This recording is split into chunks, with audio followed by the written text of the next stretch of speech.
In this chapter, Samuel Gerald Collins is exploring some of the biggest, perhaps the biggest known people, not necessarily within anthropology, but certainly as introducers of anthropology to the rest of the world, and especially in the United States and American anthropology. In the web essay, he concentrates mostly on Margaret Mead, but in this chapter, he brings in Ruth Benedict and her 1934 book, Patterns of Culture, which perhaps more than any other book brought this word culture into the common vocabulary. It's a very famous quote from Patterns of Culture.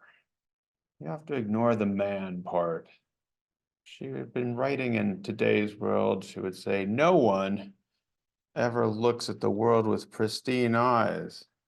They see it edited by a definite set of customs and institutions and ways of thinking. What does that mean?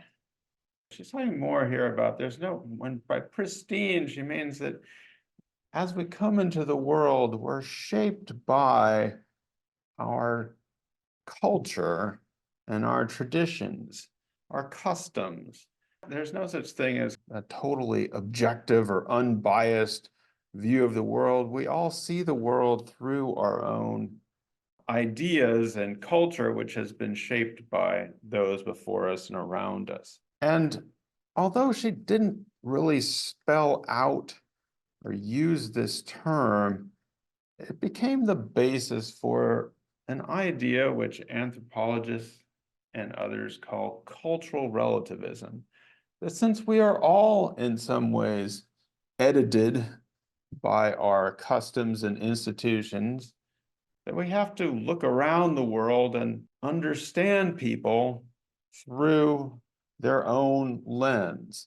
And that's not necessarily to justify what everyone is doing, including in our own society. In fact, many people use this to be critical of others and ourselves, but it is trying to understand what people are doing in the context that we know that it is our customs and institutions, our learned behavior, which conditions our way of seeing and acting in the world. And what Ruth Benedict was after, or she says she was after, and again, it's unclear if she ever wrote these words, simply spoke them at the funeral of Franz Boas, or maybe wrote them down in a notebook somewhere.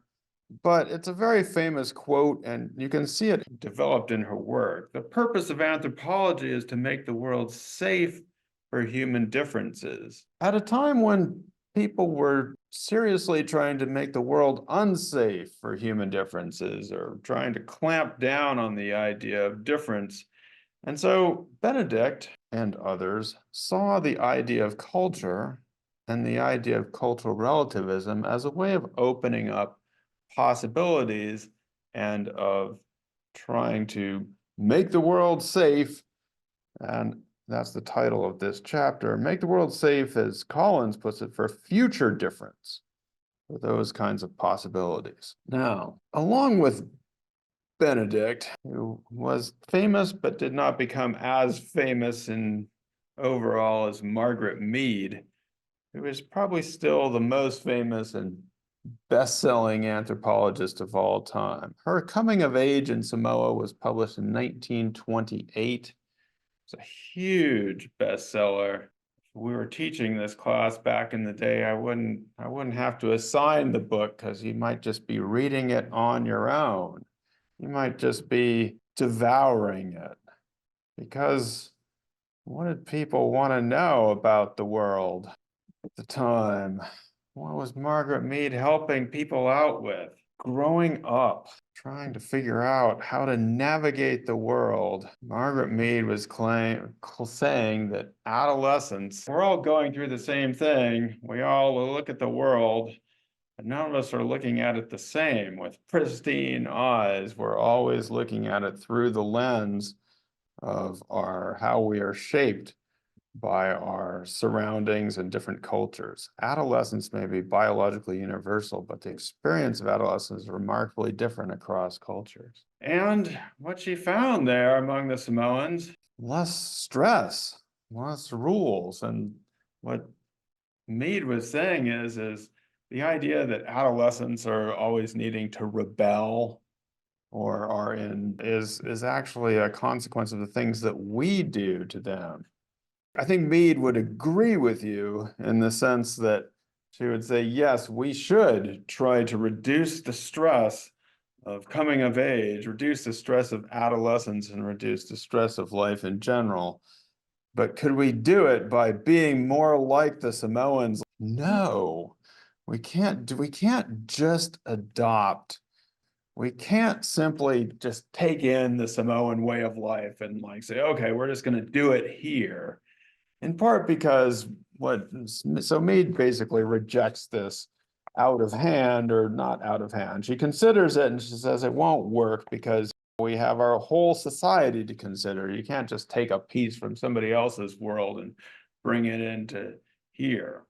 What could we do? What might we be able to do? Okay, so she's thinking about this in terms of what she says is that we already have ideas in US society, but they are withheld from people. So certain people are able to have them and certain people aren't. So what she wants to do is instead of necessarily trying to be like somebody else or pick out is the recognizing heterogeneity. So the idea is that you would just be able to understand that we do live in a society where there are differences. And as Benedict would put it, we should try to make the world safe to express those differences or to consider them. So this is a super long quote, but it's probably important. So this is what Mead says. They must be taught. And by they, she means the adolescents, the people growing up, you. They must be taught that many ways are open to them, no one sanctioned above its alternative, and that upon them lies the burden of choice, unhampered by prejudices, unvexed by too early conditioning to any one standard. They must come clear-eyed to the choices which lie before them. So this is an interesting perspective, and the idea is that there are already these differences within our society, and instead of trying to stamp them out, instead of trying to make everybody homogeneous, instead of saying that there's only one way to grow up, that we should recognize that there's a lot of different ways we could grow up, and maybe that will be less stressful. Sounds like it could be more stressful too. Mead tries to do this in her own life, has romantic and sexual relationships with both women and men. And so she was, in some ways, trying to do this in her personal life. And in fact, probably the longest running romantic relationship that Mead had, even though she was married to various men, was with Ruth Benedict. I think they always knew that that was not really sanctioned by society at all during the time, and being women and lovers was not, it's not going to get you very far in your career at the time, but that's what they were trying to do. The big message from Benedict Mead this time is that culture, learned behavior, those customs, is bigger than or more important than biological destiny, racial ideas, these things that people believe determined your life.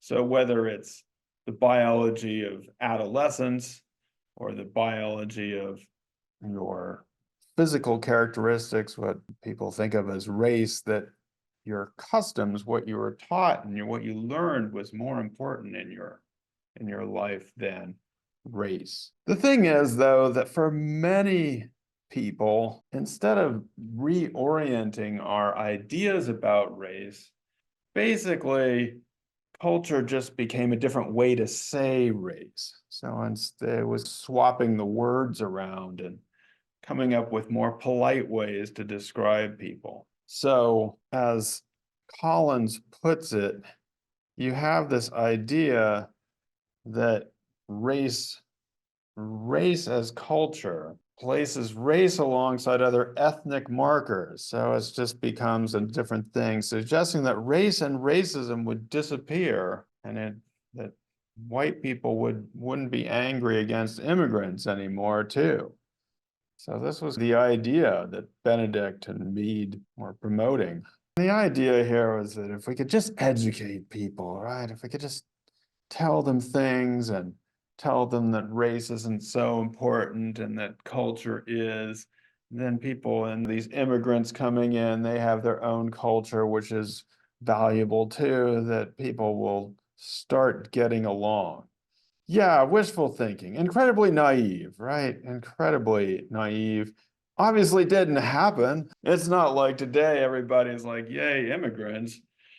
At least if I'm watching the news. This idea that you could just educate people. Now, Benedict and Mead could be pretty naive and they could be pretty, how to say, embarrassing.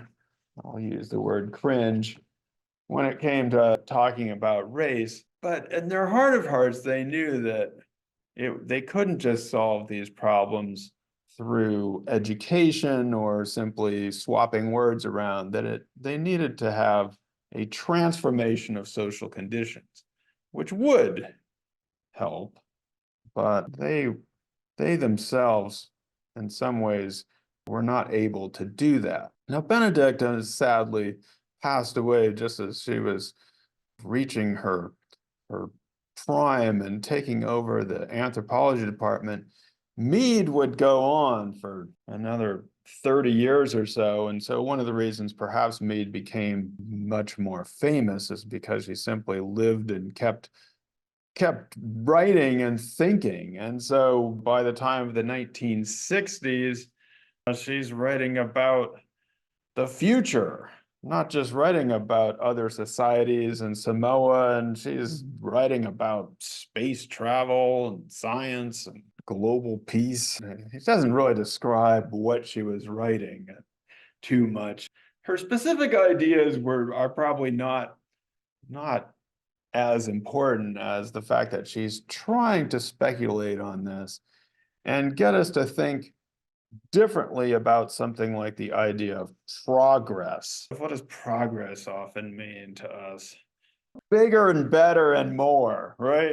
So progress is always growth. You have to be getting more stuff, economic growth. The idea that we have to be in a linear, that technology is linearly getting better. And so Mead is trying to tell us that, in fact, it's not necessarily this linear path. You had a question about this quote from Gregory Bateson, who was Mead's husband for a while, and is also pretty famous. He was interested in the field of cybernetics and came up with these ideas about there's not really a boundary between the mind and the body and the world. Super interesting, but if you want to know what it means, but I can't tell you what it means. You'd have to read this book, Steps to an Ecology of Mind. It's pretty cool. It's interesting stuff, but it's too philosophical for us right now. The point is that both of them we're thinking about using anthropology in a way to speculate upon the future and to be hopeful about it. Bringing us back to this idea that we talked about in the last class, anthropology of hope. And Collins cites Bryant and Knight, who were cited in the introduction as well, that hope is a form of future momentum, a way pressing into the future that attempts to pull certain potentialities into actuality. So we talked about this a little bit in the last class, the idea that you have a vision for the future and then it helps you do something different in the present. So if you can hope for something, then you can change your behavior in the present. And so Collins here then cites the futural orientation of anthropology, that anthropology is looking to the future and that it doesn't necessarily have to be as inevitably colonized as it was before. This may be a sort of wishful thinking. This may be in some ways naive, and Collins goes back and forth, you should say.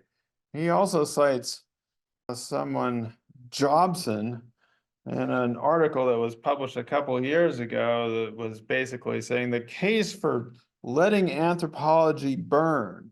And exactly, Simi, that in some ways, maybe because there's all these people who think they are experts on something, and because it is still colonizing discipline, Jobson wrote that we should let anthropology burn, allowing us to imagine a future for the discipline unmoored from its classical objects or referents, which is basically to say that we're going to let anthropology go, but instead it's perhaps going to proliferate in different ways. We can be unmoored. We don't have to have that colonial mentality anymore because it'll be burned. Something like that. Like I said, Collins appreciates this critique and it's worth thinking about. In the end, though, he says this idea that is spelled out in Benedict and Mead of cultural relativism and basically cultural relativism and critique, there's a lot of potential naivete and a lot of potential cringe moments for it. You have to be careful about it. You don't want to be naive with it. But his idea is that it's worth trying, or it's still worth hanging on to in a way. And so he writes, and these are sentences from both the chapter ending and the article ending that go together pretty well. There has been a lot of naivete, but there's a desire to change the world into a better place through interacting with other people. The hope of cultural relativism and the optimism of anthropology. The idea is that we could interact with people and learn something about them and be changed ourselves in the process, and hopefully we can interact together, and change is the basis for what anthropology is about. And again, we're not necessarily trying to become like other people, and we're not trying to make other people into us, but as Collins put it, and this is the theme of the world made safe for future difference, we need to be reminded that we can be different in the future because we're already different if we only open our eyes to the possibilities. So again, we're not necessarily trying to appropriate things from others, trying to make adolescents exactly like the Samoans did back in the day. And we're not trying to impose views on other people, but simply opening our eyes to our own possibilities of difference in the present and making a world more safe for those differences.